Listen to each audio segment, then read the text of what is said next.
안녕하세요, 여러분. 컴퓨터 활용 능력 필기 데이터베이스 개요에 대해서 살펴보겠습니다. 자, 데이터베이스에 대해서 이제 살펴보도록 하겠습니다. 데이터베이스다. 무슨 뜻일까라는 건데요. 한마디로 말한다면 데이터들을 모아놓은 것을 우리는 데이터베이스다 그래요. 그러면 데이터를 안 모아놓으면 어떤데요? 라는 질문이 있을 수 있겠죠. 이렇게 생각을 해볼까요? 네, 데이터베이스가 나오기 전에 데이터들을 관리하는 것을 우리는 파일 시스템이다 라고 그랬습니다. 그래서 내가 이제 회사에 입사를 했어요. 인사부도 부서가 많겠죠. 인사부도 있고 총무부도 있고 또 기획부도 있고 등등이 있겠죠. 네, 그래서 직급에 해당된 건 인사부에 가가지고 나의 개인정보를 다 입력을 했어요. 이름, 주소, 전화번호. 월급을 타야 되니까 네, 총무부에 가가지고 또 나에 대한 통장번호 어쩌고저쩌고 입력을 했어요. 또 기획부에 가서 또 나에 대한 정보를 이렇게 입력을 했어요. 각 부서마다 인사하면서 나에 대한 정보를 다 이렇게 입력을 하게 되는 거죠. 이분들이 데이터를 한 군데에 모아서 관리를 안 하니까 그러다가 내가 핸드폰 번호가 바뀌었어요. 그러면 여기에 인사해서 안녕하세요. 저 핸드폰 번호 바뀌었는데요. 안녕하세요. 저 핸드폰 번호 바뀌었는데요. 그런데 기획부에 모르고 입력을 안 했네. 인사를 안 했네. 그러면 네, 뭐 문이 잠깐 닫혀져 가지고 내가 깜빡했다. 그러면 이제 나에 대한 정보가 인사부, 총무부, 기획부가 이제 서로 안 맞는 그런 경우도 있겠죠. 불편하잖아요. 여러분이 잠깐 보기에도 어떠세요? 굉장히 불편한 상황이 되죠. 그래서 이제 데이터베이스는 이렇게 한 거죠. 네. 데이터를 이제 사원들에 대한 데이터들은 다 여기다 모았다 그거죠. 그럼 사원들은 여기에 가가지고 나의 정보만 입력을 하면 되는 거예요. 그래서 여기에 있는 데이터가 필요하면 니네들이 여기 와서 뽑아서 가져가면 되지 않겠냐라는 거죠. 네, 이런 개념이다라는 거죠. 그래서 내가 핸드폰 번호가 바뀌었어요. 여기다 한 군데만 이야기하면은 되는 거잖아요. 이런 개념이 데이터베이스다. 즉 데이터를 한 군데다 놔둬서 서로 공유해서 쓰자라는 겁니다.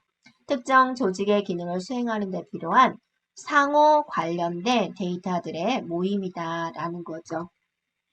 네. 그래서 이 데이터베이스는 이제 어떤 특징을 가지고 있냐면 네, 통합된 데이터입니다. 데이터베이스는 통합되어야 된다라는 거고 또 저장된 데이터입니다. 종이에 네, 뭐 인쇄물로 되어 있는 데이터가 아니라 컴퓨터가 접근할 수 있는 저장 장치에 수록된 데이터여야 된다. 그 다음에 운영 데이터여야 된다. 조직의 업무를 수행하는데 그 존재 가치가 이제 확실하고 반드시 필요한 데이터여야 된다. 20년 전의 데이터. 예, 별로 의미가 없겠죠. 그래서 현재 운영되고 있는 데이터여야 된다. 그 다음에 공유 데이터여야 된다. 그죠? 여러 사용자가 함께 소유하고 이용할 수 있는 데이터이다. 라는 게 데이터베이스의 특징이 되겠습니다. 그래서 그 전에는 이제 데이터베이스가 나오기 전에는 파일 시스템이었다라는 거죠. 그럼 파일 시스템에 어떤 문제점이 있었냐? 중복의 문제점, 네, 그 다음에 종속성의 문제점, 네, 이런 것들이 있었다. 그래서 데이터베이스 이런 문제를 해결하기 위해서 데이터베이스가 나왔다라는 거고요. 이 데이터베이스가 가지고 있는 특징을 살펴보면은 먼저 네, 실시간 접근성이다라는 거죠. 그래서 우리가 실시간으로 질의를 했을 때 거기에 대한 처리와 응답이 이루어지게 됩니다. 그래서 여러분이 내가 주민등록 등본을 발급을 받고 싶다. 밤 11시에 접근을 해도 그것에 대한 결과를 얻을 수가 있죠. 인쇄물을 얻을 수가 있죠. 네. 바로 문의를 하면 결과를 알려준다. 실시간 접근성이다. 그 다음에 내용에 의한 참조예요. 데이터베이스가 가장 중요한 것은 데이터 내용입니다. 그래서 원래는 주격장치에 저장이 되어 있을 때 100번지에 있는 데이터 좀 주세요. 그런 개념이어야 되는데 그런 개념이 아니라 홍길동에 관한 것 좀 찾아줘. 그런 개념이죠. 그래서 내용에 의한 참조가 이루어진다라는 거고 동시에 공유해도 되는 거죠. 두 사람이서 여러 사용자가 동시에 사용이 가능하다라는 거죠. 여러분이 네이버에 1분 1초도 안 틀리고 접속하는 사람이 얼마나 많겠습니까? 하지만 나는 그걸 관여하지 않고 그냥 쓸 수 있는 거죠. 동시에 공유해서 쓸 수가 있다. 자, 계속적인 변화입니다. 새로운 데이터가 들어오면 삽입이 이루어지고 필요 없는 데이터가 들어오면 삭제 작업이 이루어지고 또 내가 핸드폰 번호가 바뀌었다 그러면 내용이 갱신되어야 되겠죠. 그래서 삽입하고 삭제하고 갱신을 통해서 현재의 정확한 데이터가 유지가 되어야 된다라는 개념이죠. 정확한 데이터가 유지가 되어야 된다. 자, 삽입이다 그러면 이제 신입생들이 들어온 거고 삭제다 그러면 이제 졸업생이라든지 퇴직자가 발생을 한 거고 갱신은 이제 내 정보 주소가 바뀌었다든지 핸드폰 번호가 바뀌었다든지 그런 일이 벌어진 거다. 이런 변화에 대해서 이제 바로바로 정확한 데이터를 유지할 수 있도록 해준다라는 게 데이터베이스의 특징이 되겠습니다. 자, 데이터베이스가 가지고 있는 좋은 점, 그러니까 어떤 시스템이든지 간에 장점이 있고 단점이 있죠. 자, 그 단점을 이제 장점이 충분히 커버하기 때문에 우리가 이제 그 시스템을 활용하는 것 같고요. 먼저 중복의 최소화입니다. 중복. 네. 그러니까 내가 뭐 이 부서 저 부서에 가가지고 똑같은 내용을 말을 해야 되잖아요. 그럼 나에 대한 정보가 회사에서 몇 군데나 있는 거예요. 이게 많이 있잖아요. 또 회사 입장에서도 어때요? 이 사원들에 대한 정보를 저장하는 공간이 낭비가 되잖아요. 각각 있으니까. 네.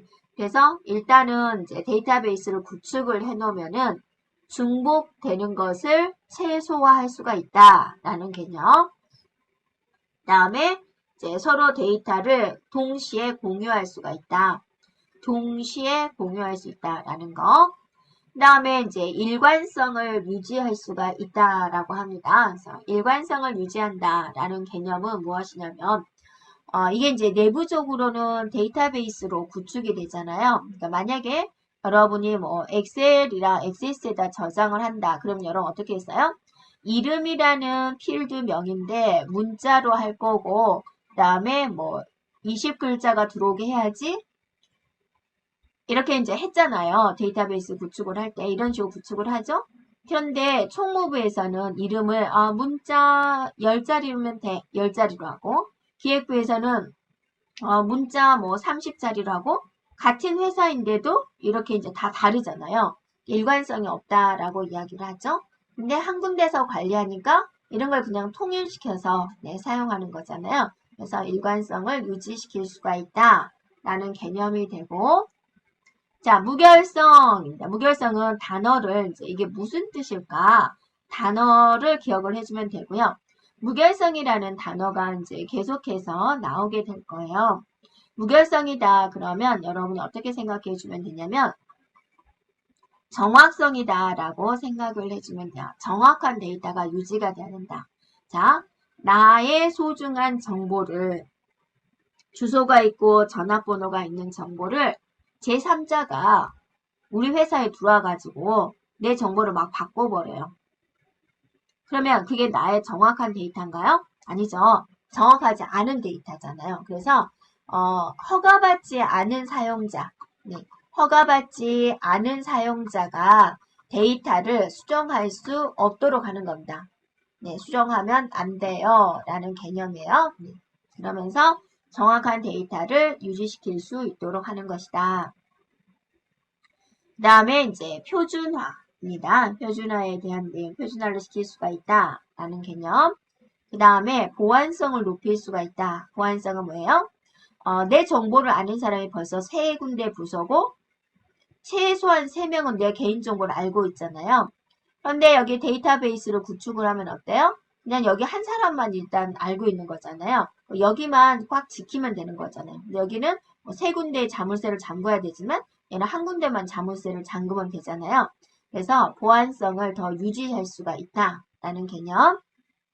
그 다음에 독립성을 유지할 수가 있다라는 겁니다. 독립성의 반대가 종속성이에요. 그래서 파일 시스템은 종속성이고 얘는 독립성입니다. 그래서 우리가 항상 데이터베이스는 데이터의 개념이고요. 그거를 어디서 쓰는 거예요? 프로그램에서 쓰는 거죠. 프로그램과 데이터의 관계를 가지고 봤을 때 데이터를 조금 막 구조 같은 걸 바꾸면 프로그램도 바뀌어야 된다? 예, A를 바꾸면 B도 바꿔야 된다? 이걸 요즘 종속성이라 그래요. 그런데 얘는 이제 데이터에 대한 구조를 바꾸더라도 프로그램에는 영향을 미치지 않는다. 서로 독립이 유지되고 있다. 그렇게 이야기를 하고 있습니다. 자, 어떤 시스템이든지 간에 단점은 있을 거예요. 그럼 이 데이터베이스가 가지고 있는 단점은 무엇일까? 데이터베이스 전문가에 대한 부족이다. 네. 데이터베이스 전문가는 웬만해서는 이제 좀 힘든 그런 부분이 되죠. 굉장히 책임감도 무겁고, 예를 들어서 우리 대한민국의 KB은행의 데이터베이스 생각을 해볼까요? 얼마나 많겠습니다. 그 데이터베이스가 조금만 잘못돼도 어때요? 여러분이 은행에 기록한 흔적이 다 없어져 버리잖아요. 내 통장에 뭐 100만 원을 넣어놨는데 그 흔적이 없어져 버렸다. 얼마나 큰일이 나겠습니까? 그래서 철통같이 지켜야 되는 거잖아요. 그래서 여러분이 은행 업무를 볼 때마다 그 기록을 한 번 저장하는 게 아니고 이제 안전을 대비해서 이제 몇 번 저장을 하겠죠. 그리고 그것에 대한 총 책임을 지는 사람 그리고 건드는 데이터 수가 얼마나 용량이 크겠습니까? 그래서 그런 전문가에 대한 부족, 그 다음에 전사나 비용 증가인데요. 데이터베이스를 구축을 할 때 처음에는 비용이 들어요. 그 비용이 좀 만만치 않다 그거죠. 그 다음에 처리 속도에 대한 문제가 되는데요.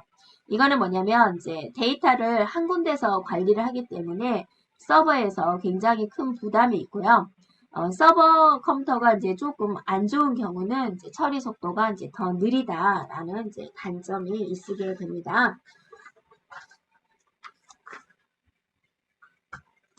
자, 그래, 그 다음에 이제 데이터베이스, 데이터를 한 군데 모아놓은 것을 데이터베이스라 그랬고, 이제 그걸 관리를 해야 되겠죠. 그래서 여러분 이렇게 생각해 볼까요? 네. 여기 동그라미가 잘 있죠?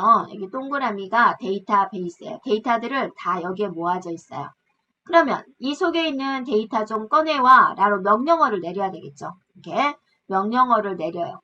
이거 좀 삽입해줘. 이건 버려. 삭제 좀 해줘. 어떤 데이터 좀 가져와. 그렇게 명령어를 내려줘야 되잖아요. 그래서 그것의 종류가, 그걸 관리하는 종류가 DBMS다라고 그래요. 데이터베이스 매니지먼트 시스템이다. 끝에가 시스템이 들어가서 이거 시스템 아니에요. 네, 소프트웨어예요. 소프트웨어. 네. 그래서 사용자는 어떤 DBMS를 선택하느냐에 따라서 내려지는 명령어 종류가 다른 거죠. 이렇게요.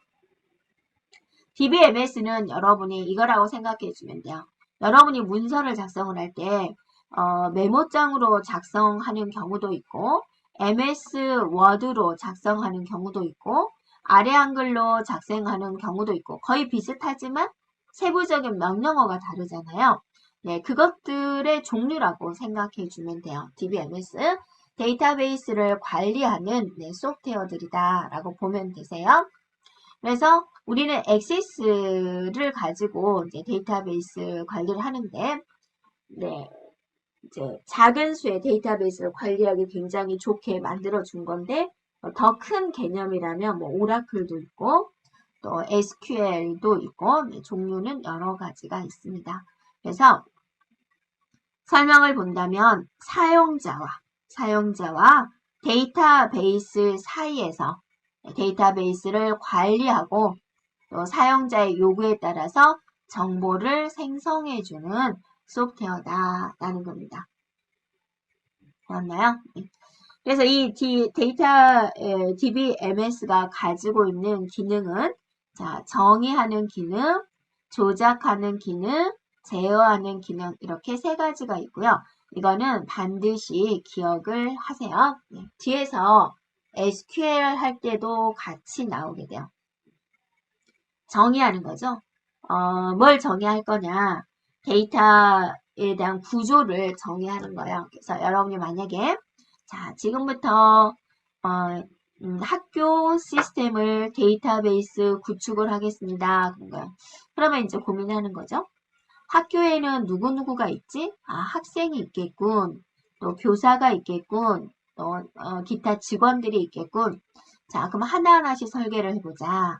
학생이라는 정보에서는 뭐를 꺼낼 수가 있지? 그거야 이름이지, 번호지, 또 국어 성적, 영어 성적 이렇게 있겠지. 이런 식으로 어떤 식으로 얘네들을 이제 나열을 할 거냐. 그런 게 이제 정의 기능이 돼요. 그래요? 네. 그 다음에 이제 조작 기능은 뭐냐면, 이제, 사용자가 데이터베이스에서 데이터를 어떤 식으로 이제 관리를 할 거냐. 이것 좀 찾아줄래요? 라는 명령어 내리는 것들. 자, 이것 좀 삽입해 주실래요? 삽입하는 명령어 내리는 거. 이것 좀 지워주시겠어요? 네, 삭제하는 거. 이것 좀 고쳐주세요. 라는 갱신하는 것. 이런 명령어들이 들어간 것을 우리는 조작 기능이다 라고 합니다. 자, 제어 기능이다 라고 한다면 이제 제어하는 거죠. 너 들어오면 안 돼. 너 이거 하면 돼. 이거 하면 안 돼. 이런 식으로 하는 제어 기능을 말을 해요. 그래서 데이터베이스가 정확한 데이터로 유지될 수 있도록 해당된 테이블을 볼 수 있는 권한이 있는지 권한을 부여를 한다든지 또는 부여된 권한을 취소를 한다든지 해당 테이블을 읽을 수 있는 권한이 있습니다. 해당된 테이블을 실행할 수 있는 권한이 있습니다. 그런 권한을 부여하는 거, 또 부여된 권한을 일정한 시간이 지나서 이제 부여된 권한 좀 해소하겠습니다.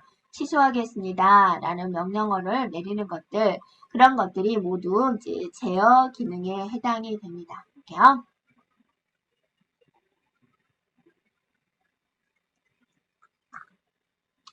자, 그러면 이제 스키마에 대해서 이제 살펴보겠습니다. 데이터베이스 스키마다라고 있는데 스키마다라는 것은 어떤 뼈대, 구조 이런 것들을 말을 해요. 그래서 데이터베이스 구조는 이렇게 할 거야. 데이터베이스에 대한 구조, 그 다음에 그것에 대한 제약 조건 이런 것들을 이제 기술하는 것을 스키마다라고 하는데요. 이거는 여러분이 아파트 집을 짓겠습니다. 예. 그래서 이제 내려다 보면 굉장히 많은 집들이 있죠. 자, 그 집들을 어떻게 짓나요? 네, 처음부터 막 땅 파고 막 이렇게 하는 거 아니죠. 처음에는 열심히 설계를 하잖아요. 그래서 의논을 하는 거죠. 여기다는 공원을 짓고 여기다는 뭐 집을 짓고 여기다는 이제 하고 놀이터를 만들고 자, 그런 구조가 통과가 되면 이제 그 다음에 또 절차에 따라서 하는 부분이 되죠. 그 다음에 또 아파트 동마다 어떠세요? 네, 약간의 또 차이를 두기도 하죠. 3개의 단계로 나눠지게 돼요. 크게. 외부 스키마, 개념 스키마, 내부 스키마 이렇게 나눠지게 되는데요. 외부 스키마다 그러면 이제 사용자의 관점이에요. 네, 사용자의 관점에서 데이터베이스를 쳐다보는 것을 말을 하는데요. 같은 회사거든요. 같은 회사인데 이제 데이터베이스 구축을 해서 배포를 하려고 그래요. 그랬더니 이제 총무부에서는요. 저희는요. 화면에 모니터 화면에 사람 이름하고요. 급여만 나오게 해주세요. 급여가 중요하니까. 자, 인사부에 갔더니 인사부 직원들은 저희는요, 모니터 화면에 이름하고 그 사람의 이제 직급만 나오면 돼요. 서로 다른 거예요. 그죠? 또 기획부에서는 또 우리는요, 모니터 화면에 이것만 나오면 돼요. 그래서 또 조건이 다른 거예요. 그렇게 사용자가 편리할 대로, 사용자가 보는 관점으로 설계를 해주는 거죠. 예를 하면 이렇게. 그러면 이 에부 스키마는 어떠세요? 하나의 데이터베이스에서 여러 개 존재할 수 있어요. 부서마다 다르니까. 똑같은 회사 사람들의 정보를 가지고 표현하는 방법을 이렇게 여러 가지로 표현할 수가 있죠. 그래서 가장 바깥쪽에 보여주는 부분을 외부 스키마라 그러고 어떤 관점? 사용자의 관점. 사용자가 사용하기 편리하게 하는 거고 여러 개 존재할 수가 있다라는 겁니다. 그렇죠? 자, 개념 스키마는 우리 회사 사원들에 대한 모든 정보가 있는 것이에요. 그런데 만약에 여러분이 회사에 이제 해서 정보를 냈다. 나의 이름, 주소, 전화번호, 키, 몸무게, 취미, 특기, 뭐 일요일날 뭐 하는지, 토요일날 뭐 하는지, 아침에 몇 시에 오는지 그런 것들을 이제 다 하나잖아요. 근데 그거를 아무나 보면 안 되죠. 네, 누구는 볼 수 있죠? 기관의 입장에서는 볼 수가 있죠. 그래서 얘는 조직 기관의 입장에서 네, 조직체의 입장, 네, 조직체의 입장, 기관의 입장에서 이제 살펴보는 것을 말을 하고 있어요. 그게 이제 개념 스키마가 돼요. 이거는 우리 회사 사원들에 대한 모든 정보를 모아두었다라고 생각해 주면 되고요. 그런데 얘는 모든 정보가 있기 때문에 아무나 보면 되나요? 안 되잖아요. 보안을 철저히 해야 되겠죠. 그래서 보안에 대한 개념도 여기에 들어가게 됩니다. 그래서 이 데이터를 볼 수 있는 권한, 접근할 수 있는 권한, 그런 개념도 이제 같이 살펴보게 됩니다. 그러면 이제 내부 스키마는 무엇이냐? 물리적인 저장 관점에서 이제 살펴보는 겁니다. 물리적 저장 장치에서 실제로 저장되는 방법을 정의를 하게 됩니다. 그래서 저장되는 구조는 어떻게 할 것인지, 형식은 어떻게 할 것인지 그런 것들을 이제 기술을 하게 되는 거죠. 그래서 여러분이 이제 공부를 하다가 보면은 이제 논리적이다, 논리적인 구조다, 또 물리적인 구조다 이런 이제 단어가 종종 나오게 될 거예요. 논리적이다 그러면 이제 어떤 의미상의 구조, 사용자의 생각 이런 개념이고 물리적인 구조다 그러면 실제로 저장된 자료 구조에 대한 개념이 되겠습니다. 그래서 얘는 이제 논리적인 구조에 맞게 실제적으로 컴퓨터에 잘 저장이 되는 컴퓨터에 저장되는 실제적인 자료 구조 형태가 되겠습니다. 자, 이렇게 구분해주면 되세요. 자, 스키마 4가지 기억해주고, 스키마 3가지 기억해주고, 각각의 외부 스키마는 외부 단계, 개념 단계에서는 개념 스키마, 그 다음에 내부 단계에서는 내부 스키마를 사용을 한다. 네, 기억해주면 되겠습니다.